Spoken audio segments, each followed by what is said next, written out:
ప్రపంచంలో అన్నిటికంటే కఠినమైన పని ఏది?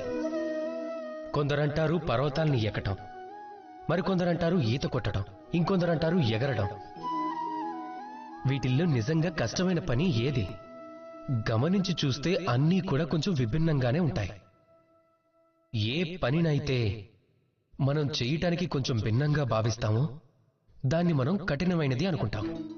ఎలా అయితే ఈత యొక్క కళ భిన్నం, ఎలా అయితే ఎక్కే కళ భిన్నం, ఇక ఎగిరే కళ భిన్నం. మీలో కొంతమంది గణితం ఇంకా విజ్ఞానం కఠినమని అనుకుంటారా? వాస్తవానికి ఇవి సాహిత్యం కంటే కొంచెం భిన్నంగానే ఉంటాయి, కఠినం మాత్రం కాదు. నిజానికి ఈ ప్రపంచంలో కఠినమైనది ఏదీ లేదు, కేవలం ఒకదానికొకటి భిన్నంగా ఉంటాయి.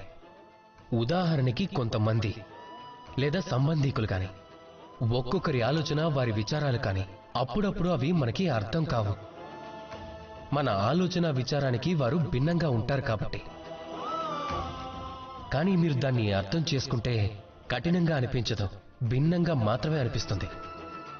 ఆ విధంగా మనం మన సంబంధాల్ని కాపాడుకోవచ్చు.